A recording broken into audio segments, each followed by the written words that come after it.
राधे राधे, जय श्री कृष्ण। दर्शक बंधुओं, एक बार फिर स्वागत है आपका आपके अपने चैनल प्राचीन सच्ची कहानियां यूट्यूब चैनल में। दर्शक बंधुओं, आज का हमारा प्रसंग है किन किन 5 स्थानों पर व्यक्ति को चुप रहना चाहिए।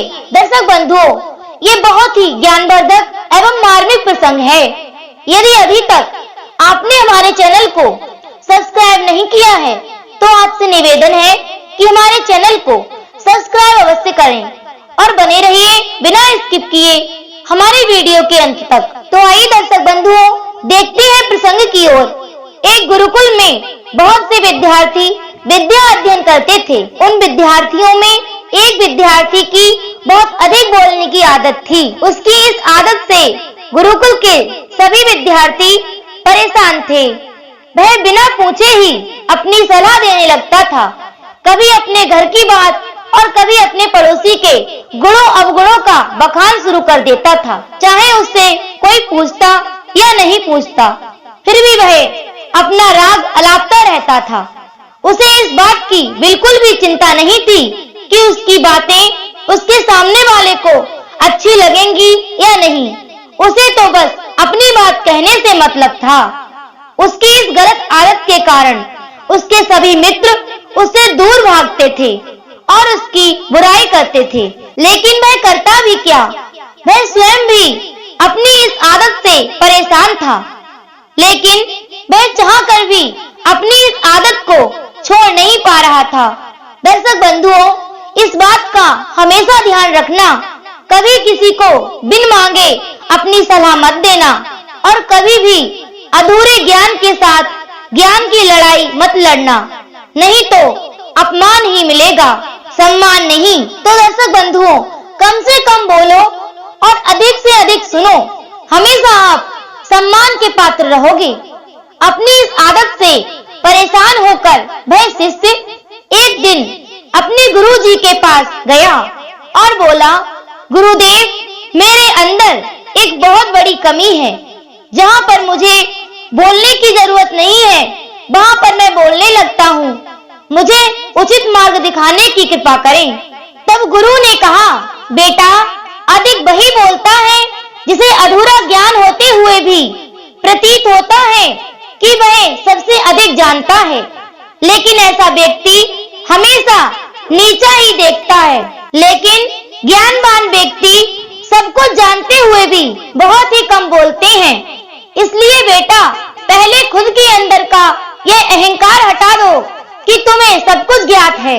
यह सब बातें सुनने के बाद शिष्य ने अपना मस्तक गुरुदेव के चरणों में रख दिया और बोला, गुरुदेव, मुझे बताइए कि मैं क्या करूं।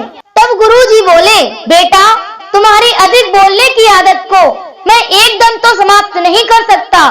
यह आदत तो तुम्हें धीरे धीरे स्वयं बदलनी पड़ेगी। लेकिन यह बात अवश्य बता सकता हूँ कि किन किन 5 स्थानों पर तुम्हें शांत रहना चाहिए ताकि तुम खुद को लज्जित होने से बचा सको और निंदा के पात्र ना बनो। और तभी शिष्य बोला, गुरुदेव, मैं आपकी हर बात मानूंगा, मेरा मार्गदर्शन कीजिए। तब गुरु ने कहा, बेटा, इन 5 स्थानों पर हर मनुष्य को अपना मुंह बंद रखना चाहिए। पहला स्थान, जब तुम्हें लगे कोई तुम्हारे मन की भावनाओं को तुम्हारे शब्दों से नहीं समझ सकता, उस समय तुम्हें चुप रहना चाहिए। अक्सर हम उन लोगों को अपनी दुख भरी कहानी सुनाने लगते हैं जिससे हमारे आसपास रहने वाले अधिकतर लोगों को इससे कोई मतलब नहीं कि हमारा जीवन कैसा गुजर रहा है। आजकल हर इंसान को खुद से मतलब होता है। वह सिर्फ स्वयं के बारे में बात करना पसंद करते हैं। वह स्वयं की प्रशंसा सुनना चाहते हैं। उसे हमारी निजी परेशानियों से कोई लेना देना नहीं। हो सकता है एक आध बार वह तुम्हारी दुख भरी कहानी सुन भी ले, लेकिन उसके बाद तुमसे दूर भागना शुरू कर देगा, क्योंकि कोई भी व्यक्ति किसी दुखी व्यक्ति के साथ बैठना पसंद नहीं करता। इसलिए कभी भी अपने कुछ करीबी दोस्तों और सगे संबंधियों को छोड़कर किसी ऐसे व्यक्ति को अपनी परेशानी ना बताएं, जो तुम्हारे जज्बातों को ना समझ सके और तुम्हारा मजाक उड़ाए। और बेटा, दूसरा स्थान वह है जब तुम्हें पता ना हो कि किसी विशेष मौके पर क्या बोलना है या किसी घटना के बारे में आधा अधूरा ही ज्ञान हो, तो ऐसे अवसर पर तुम्हें चुप ही रहना चाहिए। ऐसा व्यक्ति जो अधूरा ज्ञान होने के बाद भी उस विषय में बात करता है, वह अक्सर ही उपहास का पात्र बनता है और कोई भी ऐसे इंसान को कभी भी गंभीरता से नहीं लेता। और गुरु ने कहा, अपनी बात प्रभावशाली तरीके से वह व्यक्ति रख सकता है जिसे उस घटना या विषय के बारे में संपूर्ण जानकारी है। इसलिए कभी भी अधूरी जानकारी के आधार पर औरों से अपनी बात मनवाने की कोशिश ना करें। हालांकि प्रभावशाली बातचीत करना और एक ऐसा व्यक्ति बनना जिसे हर कोई सुनना चाहे, यह भी एक विद्या है जिसे हर इंसान सीख सकता है और तुम भी इसे सीख सकते हो। और गुरुदेव कहते हैं, बेटा, तीसरा स्थान वह है जहाँ कोई व्यक्ति तीसरे व्यक्ति की निंदा या बुराई कर रहा है, तो तुम्हें चुप रहना चाहिए। तुम्हें कभी भी ऐसी निगेटिव बातों का हिस्सा नहीं बनना चाहिए, क्योंकि आज जो व्यक्ति तुम्हारे समक्ष तीसरे की बुराई कर रहा है, कल को वही व्यक्ति किसी तीसरे के सामने तुम्हारी भी बुराई कर सकता है। यदि कोई व्यक्ति ऐसा कर रहा है तो तुम्हें उसकी बातों में सम्मिलित नहीं होना है और चुपचाप वहां से निकल जाना है। यदि तुमने ऐसा नहीं किया और तुमने भी उसकी हाँ में हाँ मिलाई, तो तुम्हारे मुंह से कुछ भला बुरा निकल गया और कल को वो जिसकी बुराई कर रहा था और उससे उसके रिश्ते ठीक हो गए, तो कल को वो तुम्हारी सारी बातें उसको बता देगा और आप उसके बुरे बन जाएंगे। और बेटा, चौथा स्थान वह है जब कोई तुम्हारे ऊपर क्रोध करे, तुम्हें जलील करने की कोशिश करे, तो ऐसी परिस्थिति में तुम्हें चुप रहकर सामने वाले के क्रोध को कम कर सकते हो और हालात को बिगड़ने से बचा सकते हो, क्योंकि गुस्सा एक ऐसी तामसी शक्ति है जो विवेक को नष्ट कर देती है। इस स्थिति में व्यक्ति सोच समझकर नहीं बोलता, जिस कारण अपशब्द स्वतः ही मुख से निकल जाते हैं। दर्शक बंधुओं, और गुरु ने कहा, जब तुम सामने वाले के क्रोध का जवाब क्रोध से ना देकर उस समय शांत रहते हो, तो यह बात गुस्सा करने वाले व्यक्ति के दिल में लगती है और गुस्सा कम होने पर उसे अपनी गलती का एहसास होता है। लेकिन बेटा, तुम्हारा हर परिस्थिति में शांत रहना भी ठीक नहीं है।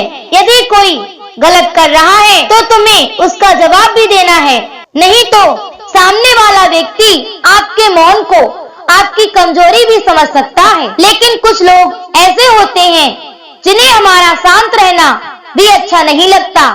ऐसे स्थान पर हमें स्थिति के हिसाब से कार्य करना चाहिए। बेटा, पांचवा स्थान वह है जहां आपको चुप रहना चाहिए, क्योंकि जहां कोई अपना दुख, अपनी परेशानी, अपनी कोई समस्या आपको बताना चाहता हो, तब उस समय शांति पूर्वक उसकी बातों को सुनना चाहिए। यदि हम किसी की समस्या को सिर्फ शांत रहकर सुन लेते हैं तो उसे अत्यधिक शांति प्राप्त होती है।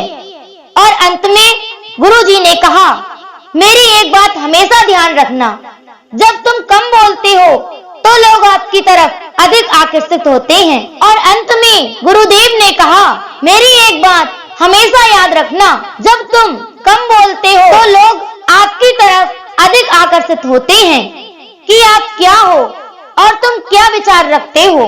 दर्शक बंधुओं, इस प्रकार से गुरुजी की सारी बातें जब शिष्य ने सुनी तो शिष्य खुश हो गया, क्योंकि उसको उसकी समस्या का समाधान मिल चुका था और वह समझ चुका था कि हमें किन किन स्थानों पर चुप रहना चाहिए।